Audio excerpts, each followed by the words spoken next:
When secretly listening to other people's conversations, what was the most unsettling thing you heard? Homeless guy talking to himself, saying he's ready to blow himself up with everyone on the train. He had a lighter and a hot dog in his hands. 4 women having lunch at a table next to me in a cafe. One woman is dominating the conversation, talking about her fiancé and how she's not really that interested in him and that he's not very bright. Then she casually says that she is pregnant with some other guy's kid and is going to have an abortion. The others tried to smile and act like it was funny, but I could see the troubled expressions on their faces. I guess the most disturbing thing was how loudly she was talking and how unconcerned she was. Like this is totally normal for her and her friends. I hope someone tells her fiancé. Poor dude. There was a girl behind me talking casually with her friends about how she was in bed with a dude. And as they finished she remembered it was her boyfriend's birthday. Wow, that's fricked up. I lived in a house where my bedroom shared a wall with next door's bedroom. We had a nightmare family next door who were always yelling and screaming at each other. I eventually learned to tune them out. One day they were having a particularly blazing row when I heard the mum scream that is incest at the daughter. It turned out she was boning her stepbrother, but that they had grown up together since they were around 2. 13-year-old me was rather surprised. Years ago I had to go to the emergency room to get my foot stitched up. Whilst I was waiting for the nurse to come stitch me up, I overheard the woman in the bed next to me. Both our curtains were drawn so we were essentially in our own little rooms. Explained to the nurse that she was HIV positive and had been for a while, but begged the nurse not to tell her husband. I never found out what happened, but it always stuck with me. I still can't believe she would keep that from him, and I always wondered whether the nurse would have to tell him or respect her request.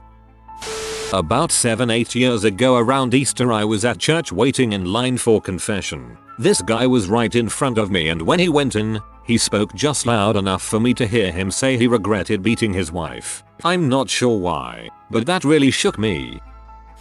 I heard god-awful screams. A little while later a girl ran up to my neighbor and say that the EMTs got her brother breathing again, about 9-year-old boy. Another little bit of time passes and I hear the neighbor say the boy died. He had an asthma attack and lived in a hoarder type house that was condemned. I assume he couldn't find his inhaler in all the mess. Unclean conditions may not cause asthma, but mold spores or even large amounts of can absolutely trigger it. If this is the kind of hoarder house where the healthy adults on the cleanup crew wear respirators, the parents should be tried for manslaughter or criminal negligence. Heard a dude graphically talk about finding his girlfriend hung herself. The other guy said, "Did you frick the body?" I didn't. A double take in my head and quickly left. Maybe they realized you were eavesdropping and were trying to frick with you. That's what I want to believe.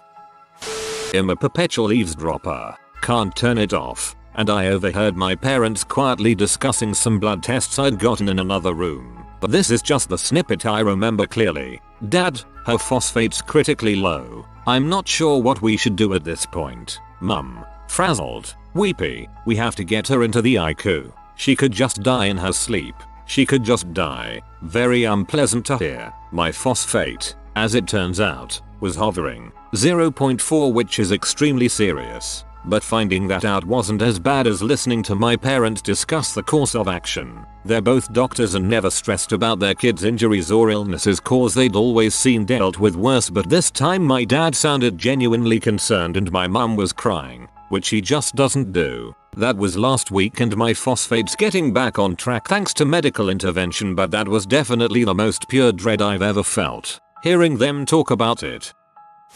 People talking crap about my mom, who died a few weeks earlier of cancer. Worse was that later said something to my face about it. I would have punched that C in the face. I was waiting to pick up a carry-out order and I heard one waitress say to another, "So, like, can you get herpes from kissing someone?" or, like, "Do you need to touch their blood? How does that work? I'm just curious. I didn't want my food anymore.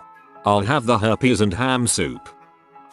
A mom was talking about not being able to afford her daughter's school clothes, so she had to convince her daughter to take some stuff out of lost property, and in the same conversation talked about paying $700 for her lubs and she had just leased a $400 monthly car. Frick, I hate people like her. I overheard a wife-girlfriend threaten to shred all of a guy's Magic the Gathering cards. I didn't get a chance to hear the rest because I accidentally let out a gasp of horror as they were walking away arguing. One time I was at an IHOP with a buddy and at the table behind us was an older woman telling her granddaughter how to trap a man by getting pregnant. She was going in depth about how to store used condoms and how to inseminate herself, and I was just staring at my pancakes with shell shock. What the heck? The whole train wagon listened the following as the two drunkards spoke loud as F. A. You heard Alex stopped with his unofficial tattoo studio? B. Yeah, I heard he got AIDS and doesn't feel so good lately. A. He got what? B. AIDS. He was diagnosed a year ago. A. I wanted him to finish the tattoo he started a month ago and he said he just doesn't do it no more. Crap, I bet he got me infected with his freaking tattoo needle. Freaking junkies. I am constantly disturbed by listening to what parents say do to their children in public. A lot of people are not fit to be parents. My parents are in serious debt and had no problem going into detail about how troubling their situation was. I had so much anxiety growing up. I was a city bus driver for a few years. One overheard conversation I'll never forget is a dad talking into his cell phone to his wife GF, obviously punching mad, telling her how he's gonna beat their child when he gets home. Then he makes her put the kid on the phone and proceeds to tell the kid that he's going to freaking murder him and put him through a wall and break his freaking neck. Not blustery, angry dude noise, low and mean, and with intent. It was really upsetting. So I called it in to the on-duty supervisor, ex-cop, and asked to have the local PD dispatched to my bus to talk to this butthole. The supervisor tells me not to worry about it. I say, no, I'm intending to keep worrying about it. So he sighs, butthole, and calls the PD, who refuse to come out because they can't respond to hearsay. My bus had 13 freaking cameras on board, recording audio and video the whole time. I quit not long after that. Frick that job. Okay, maybe this doesn't belong here because it was said directly to me instead of my overhearing it, but I'm heading home from late class and I'm downtown waiting for the bus. A middle-aged man walks into the small bus stop area. He has a phone pressed to his ear and tagging along with him is a little boy, maybe around 5 or 6. There were probably 2 more people around not paying attention. The man steps outside of the stop for a minute and begins talking on the phone frantically. The little boy takes this moment to come up to me and say, "My daddy doesn't love me. I don't know why. I don't know how to make him love me." He sounds very sad, yet very matter of fact. I am shocked for a moment, and I have absolutely nothing to say, save for trying to deny what he said. But what the heck do I know? While I'm stuttering out something along the lines of course he loves you, the guy on the phones calls out for the kid and they take off down the street. The guy is practically dragging the kid. That's how fast they took off. That was so sad to hear. Even more sad was that the kid didn't seem to be exaggerating and seemed to be resigned to the fact that his dad didn't love him, but felt the need to tell a complete stranger. My heart just broke reading this. Poor boy. I wouldn't know what to say to that either if I were in your shoes. Maybe it was just a bad stressful day for the dad, or lil guy's parents were going through a divorce. Either way, I hope it gets better for the poor kid. So this happened about 5 years ago. I was at a shady old bar with a few friends and there were 2 men in their 50s sitting in front of the slot machine. We could listen to their conversation very clearly since our table was about 3 meters away from them. They kept talking about want to keep him starving for a bit longer and we'll need to get him a newspaper. This was so scary to us. Maybe he was keeping a person locked up, but probably not. One of the creepiest things 17-year-old me heard. Dogfights. A guy in my high school Spanish class talking about raping a girl over the weekend. He didn't call it rape, but he said she was crying and telling him to stop and that it hurt, but he kept going because she just had to get used to it. His friend agreed with him. Christ, that's terrible.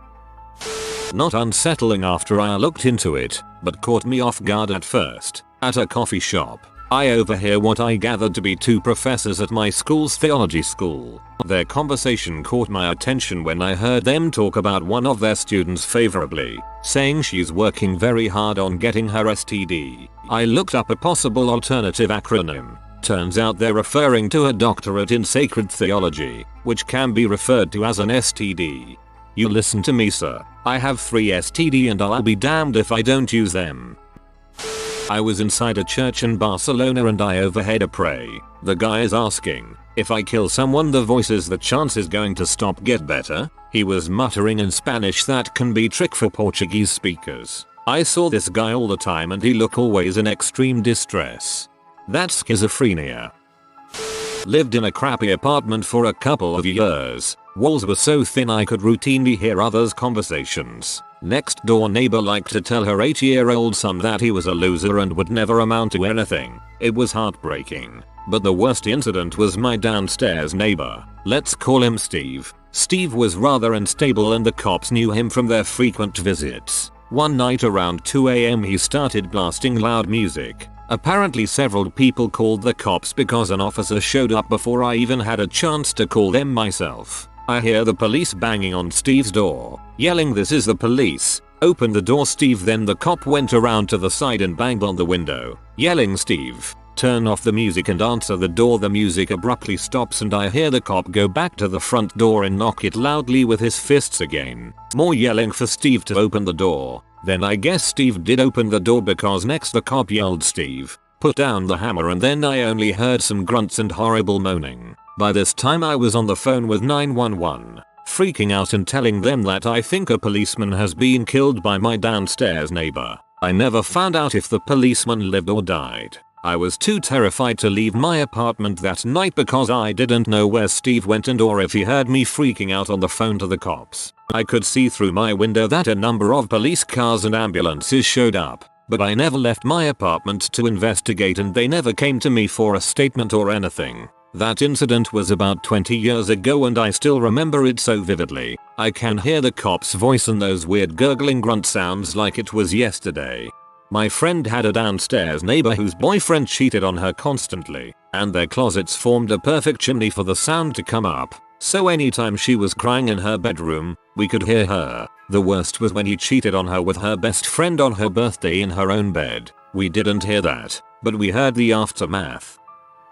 In this case we were the ones having the unsettling conversation. So I'm grocery shopping with my 4-year-old and we're in the meat section. I'm looking for a good pack of ground beef when this lady walks up and starts looking for meat too. Well, my daughter points to a pack of ground beef and asks mommy, what's that stuff? Now I know she knows what ground beef is, so I answered, well, these are brains, honey. And she said, are those human brains, in her childish awestruck voice. I said, well, yeah, when you die they cut you up and different parts of your body turn into different meats. I pointed to the steaks and told her those were feet and the ground beef was our brains. Well, I finally grabbed some meat and when I look up, the lady next to us has the most horrified sick look on her face. I turn the cart around and as we pass by the roasts my daughter says, hey look mom, butt cheeks. AWW, that's cute. Used to work in a call center, sat next to a schizophrenic bipolar colleague. She used to sit there talking to herself about pulling the wings off butterflies and making them suffer for her. She also said if XXXXX female colleague came near her boyfriend again she would slit her throat. She didn't have a boyfriend, reported it to management. They said she's special needs, there's not much we can do. I was sitting next to these two ladies at a bar. One was talking about how her son died in a car accident. She was crying pretty hard and the other lady goes, it's been over a year already, in an annoyed voice. What a bee. Sat next to 4 girls wannabe types in a Williamsburg restaurant while having dinner with my wife. In quick succession. A. My daddy, I assume the confectionery type, wants to take me to the Hamptons this week. Need another girl for a threesome.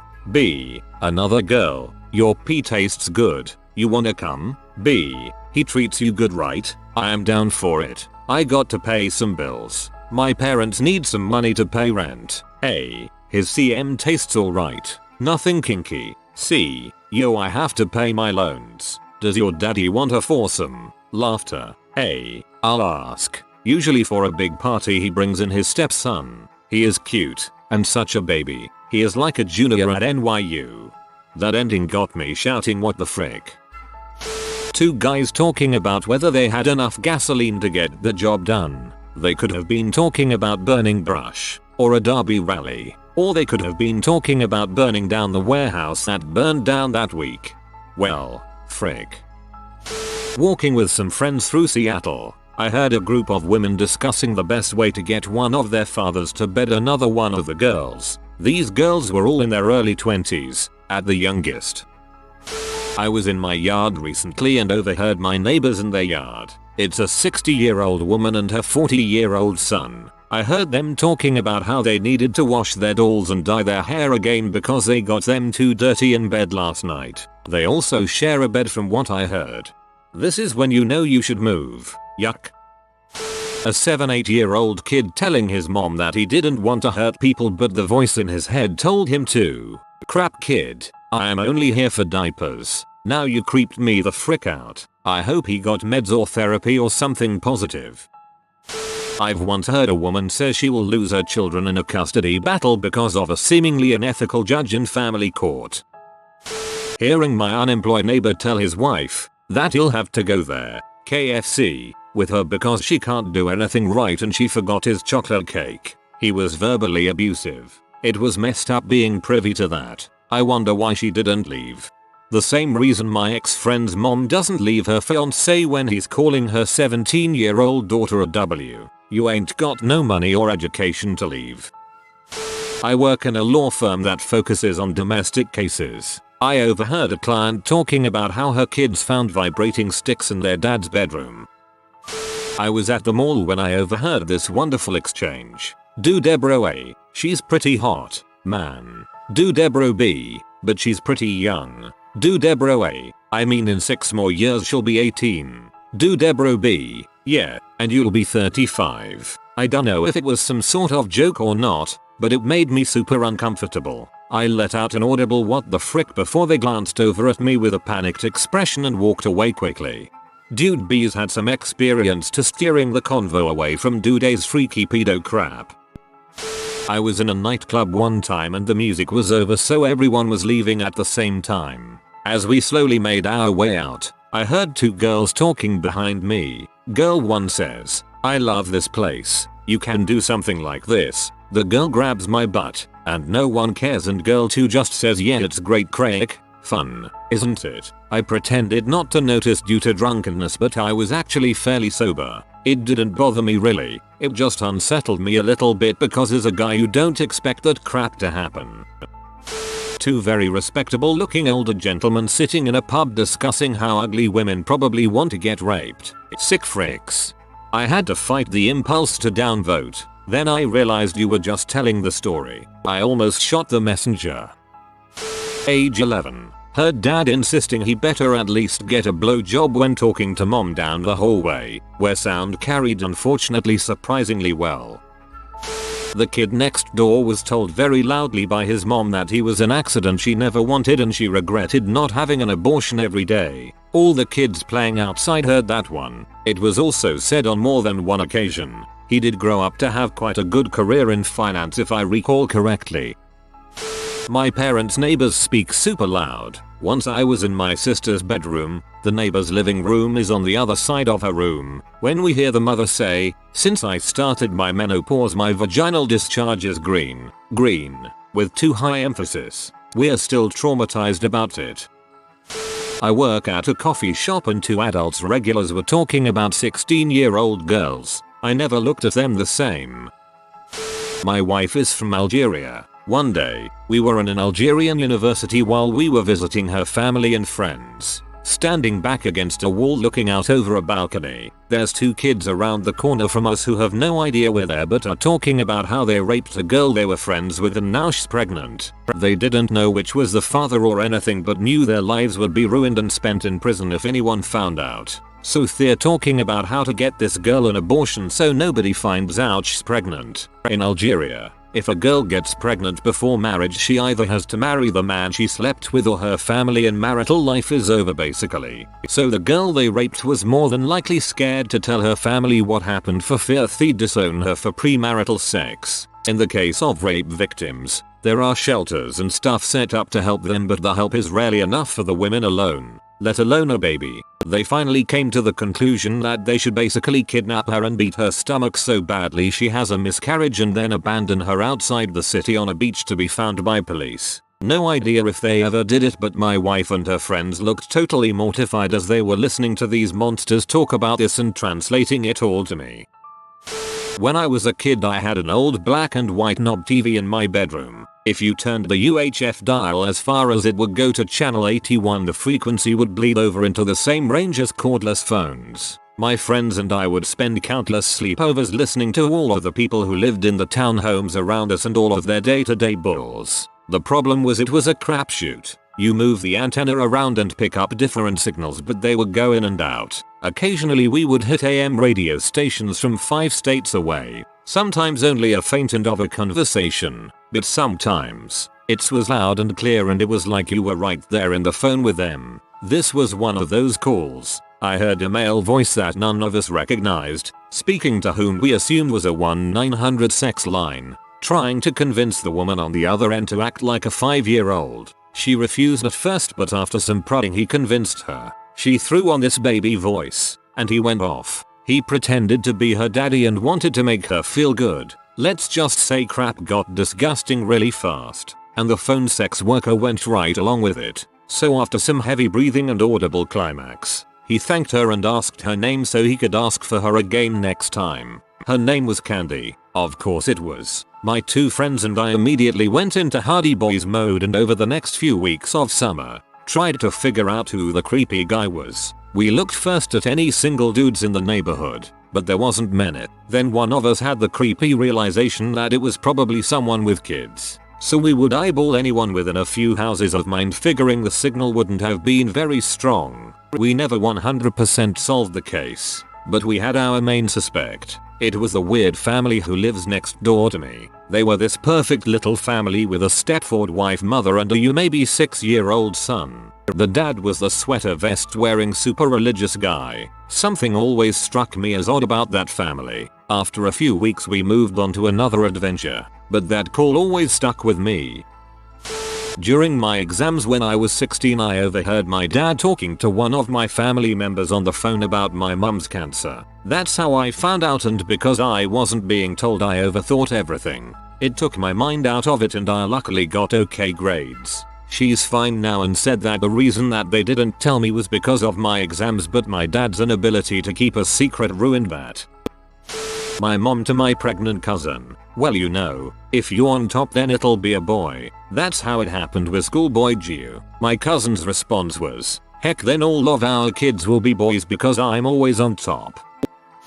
If you are new to the channel, you can subscribe. I publish new videos every day. Until then, check another video.